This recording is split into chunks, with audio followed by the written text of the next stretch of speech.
Chip Zdarsky and Mike Hawthorne explore more of the insane Gotham Bruce finds himself in as the hero undergoes a journey of self-discovery.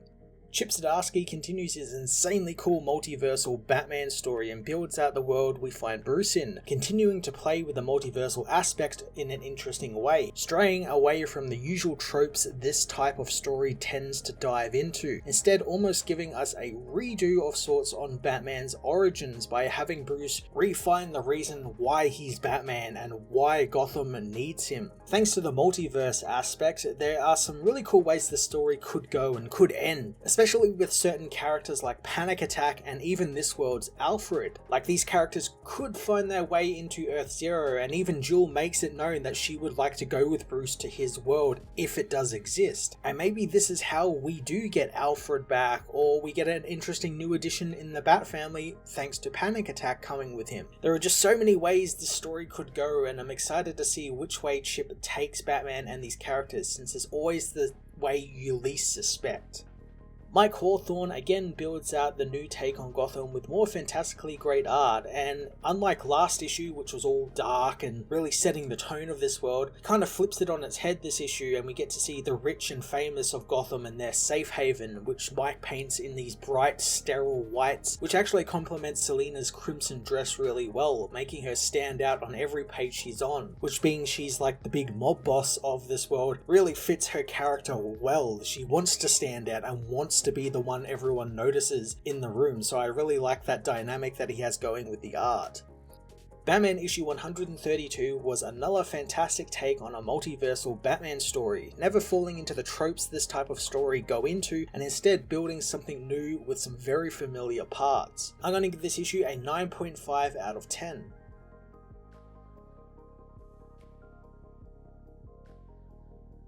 Batman issue 132 finds Leslie Tompkins telling her husband that she must work tonight and she can't just stay in the tower when many of the city's doctors have already fled to Metropolis. Someone has to pick up the slack. Her husband, revealed to be Alfred Pennyworth, says that why does she have to do it, but Leslie knows why can't it be her, kidding with him that she can't just let her money do the work like he does. Leslie leaves, telling Alfred that if her joke ruffled his feathers like it obviously did, he should ask why it did that. Out in Gotham, Bruce and Jewel take down some of the police who are assaulting a homeless family. Bruce notes how the police find any excuse to throw people to the courts, where they are then deemed insane and disappear forever into Arkham. He knows this is what happened to Jewel's father and why she helps people, taking them to one of her many hidden safe houses across the city. Bruce and Jewel head to one of these safe houses, and Bruce can't help but see the hopelessness in the faces of the people around them. He remembers telling Jewel that he was from another Earth, but she doesn't believe him, but she still plays along and helps him out. Bruce meets with the woman, who tells Bruce that she's fine, but the adrenaline from the night is beginning to wear off and her chest feels tight. Bruce knows she's having a panic attack, and Ghost Gordon suggests that thanks to the girl's panic attacks, she used the name Panic Attack as her Robin codename. Bruce knows that Gordon is just a hallucination thanks to multiversal travel, but Jill thinks that is a disease called crane brain, a byproduct of the gas that is pumped throughout the city that gives the courts more reason to commit them to Arkham. She gives Bruce some pills to help with it, telling Bruce that the place that makes the pills is Halliday Industries, and they are inside a place called Athena Tower, where all the rich and famous people of Gotham live. Bruce thinks that they might have what he needs to get home, as elsewhere, Red Mask goes to see Judge Dent, finding the judge is a mess, surrounded by men he has killed. Dent tells Mask that these men weren't insane, so they weren't for Red Mask, they were just criminals and he punished them. Red Mask thinks that he's worked up and punishing himself for letting a dead man best him. Dent flies into a rage, knowing that Bruce Wayne is dead and that man who attacked him was not him. Red Mask quickly activates Dent's venom supply, draining it from the man's body and making him a weakling again. He reminds Dent that he can easily take away the power he gave him, demanding the judge fix his mistakes or the final verdict will be on him. Bruce meanwhile learns more about Halliday Industries from Jewel, finding that they are a pharmaceutical company and its owner, Darwin Halliday, is the only one fighting back against Arkham's hold on the city. Jewel compliments Bruce's cooking, finding out that an old friend taught him how to cook. Bruce knows that the woman doesn't believe he's from another world, but Jewel says she almost does believe him since he fights in a way that doesn't feel part of this world, and she likes to believe in things. Jewel heads out onto the fire escape, telling Bruce that if he really is from another stellar world, then he has to take her with him. Bruce is reminded of Jason's weight of being in the girl, but he also sees Dick's belief in good. He tells her that he needs to get in to see Halliday, but Jill knows he's a recluse and is impossible to reach.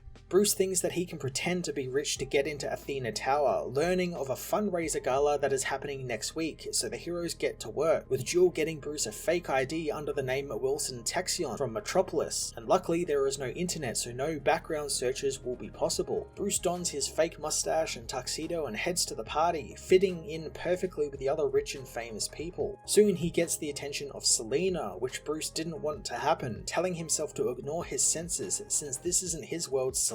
Selena asks for a dance and Bruce agrees to it, almost immediately being outed as Bruce Wayne as Selena recognizes him. Bruce goes with it, asking if Selena ever wanted a fresh start and to wash away the old life for the unknown. Selena thought that Bruce had already did that, revealing that this world's Bruce Wayne gave away all his money and became a social worker. Bruce tells her that he needs his life back and he's looking for a meeting with Darwin Halliday. Selena thinks that if Bruce wants help getting out of Arkham, then he needs to go and pay tribute, pointing out Halliday on the upper balcony. Bruce quickly recognizes Darwin's smile, reminding him of the Joker. Before he can leave though, Selena ties him up with her whip, allowing the venomized Punchline to try and smash him into the ground. Bruce dodges out of the way, kicking Selena down before trying to fight the enraged Punchline, finding that the knife he's using on her isn't going to cut it against the venomized villain. Bruce tries to escape but is punched down by Killer Croc. He tries to run but is booted in the stomach by the villain, which gives him a chance to splash some flammable liquid on Waylon, lighting a match and tossing it at the villain. On fire, Waylon jumps from the building, and Bruce knows that he needs to escape to fight another day, but spots Alfred in the crowd, which distracts him long enough to allow Selena and Punchline to attack. Bruce focuses himself and battles the women, but a guard shoots at him, grazing Selena's arm and hitting Bruce in the arm, causing him to fall from the building. Selena, however, notices that Bruce managed to get a rope secured to the window frame before he fell, allowing him to survive the fall. Bruce leaps from the building, knowing that he survived a fall from the moon, so he'll survive this as he smashes through a skylight of a building below.